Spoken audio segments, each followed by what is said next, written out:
Gonijo se. Polhe se gonijo. Dober dan, drugače. Vreme imamo tako, kar imamo. Idealen za fukat. Jaz tem malim zverinicam pravim tudi drekači na 4 nogah. A za kva? Zaradi tega, ker če ga imate v bajt ali pa Bog ne daje v kandelabru, vam lahko naredijo živo pizdarijo in vam grejo lahko orang na kurac. Ampak polha je treba imeti resno. Zato smo se v klubu polharskih lovcev odločili, da vam naredimo kratko predstavitev o tem, kaj sploh narediti, ko polha enkrat že imate. Z nami je strokovnjak. In sicer z nami je strokovnjak v nastavljanju pasti, z nami je strokovnjak v vdiranju kože, z nami je strokovnjak v polivanju šnopsa preko sadja, z nami je diplomirani univerzitetni inženir, doktor, magister Božaj. Božaj, prevzem besedo. Ja, lep pozdrav, moje ime je Božaj Repek in sem diplomirani zoolog. Najprej nekaj zanimivosti o polhu. Polhovo glavno mesto je, ne boste verjeli, Polhov Gradec. Sedaj pa stopimo še do globusa, da si malo širše pogledamo, kako jim rečejo še drugod.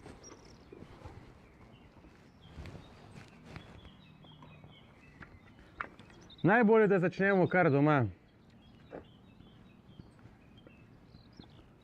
Tukaj v Sloveniji, kjer se mu reče polh. Malo naprej, tukajle, mu pravijo hlop. Čez lužo, tlele je pa tramp. Pojdimo malo nižje, kjer mu pravijo ploh, oploh in pa hlop. Da boste tole zverino videli še vizualno, stopimo do table, kjer sem že malo narisal. In sicer tlele je skica 5-letnega polha, ki ima 1600 gramov.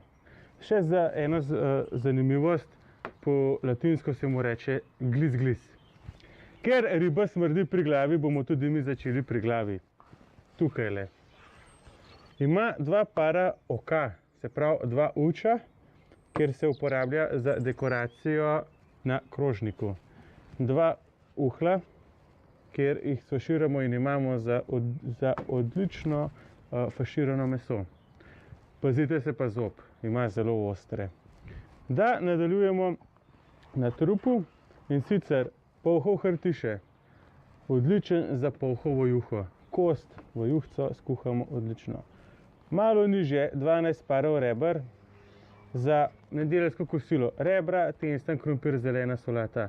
Za večerjo bi pa priporočal odlična jetrca, polhova jetrca. Popražimo na čebuli in posolimo na koncu ter na krožnik. Ima pa zelo dobro pljučno, ki jo ima v sebi kar 400 gramov, ker je za 4-člansko družino več kot dovolj. In pa seveda za vse mesarje ima kar 6 metrov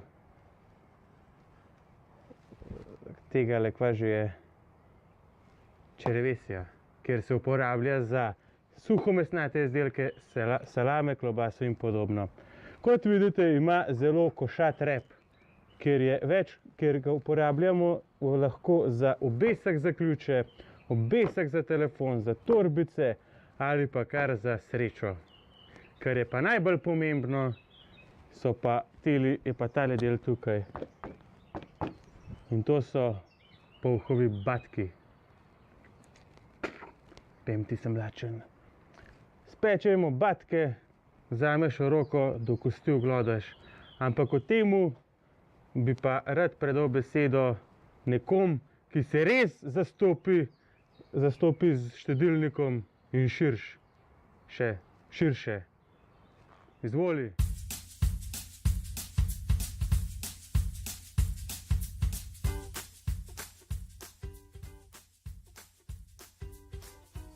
Pozdravljeni, z vami sem Peter Šilar in danes v teli kuharski vdaji vam bom pokazal, kako se najbolje pripravi polh. Za mano na žaru se že pripravlja oziroma tensta sočen polh mi pa se kar posvetimo ostalim stvarem. Za ostale stvari pa potrebujemo eno gajbo limone, eno gajbo mini paradižnika, en šop peteršilja, eno računalo, en meter, en flomaster in pa ostale pripomočke, ki jih rabi vsako gospodinstvo. Da pa ne bomo dolgo vezili, gremo kar k pripravi. Za pripravo naslednje stvari potrebujemo eno limono, ki jo moramo natančno odmeriti s takim metrom, zacahnati in zrezati na 10 enakih delov.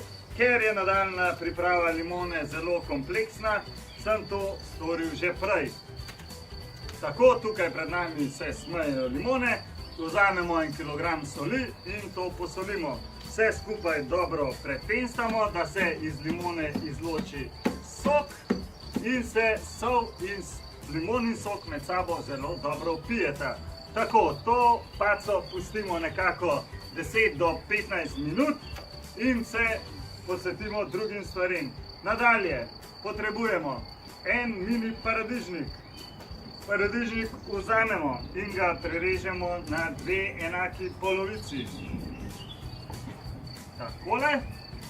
V njih v obe polovici napravimo kar se da veliki luknjici in na to vzamemo 2 stebla peteršilja.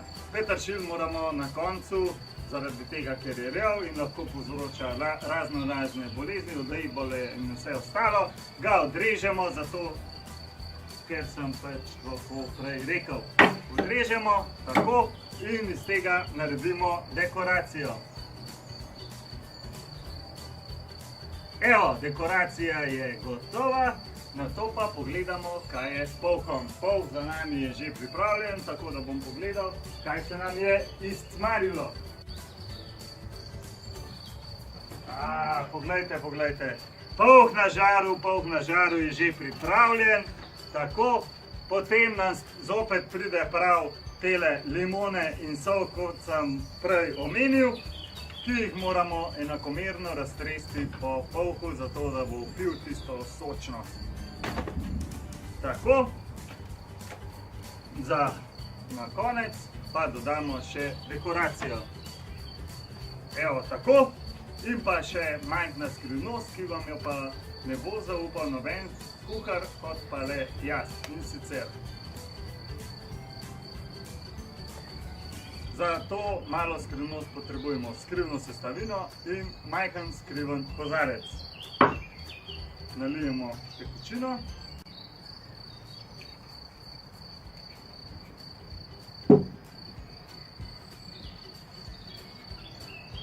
Dobro pomešamo, da ne pride do kakšnega nežilavega mesa in zdaj pozorno opazujte, kaj bom naredil.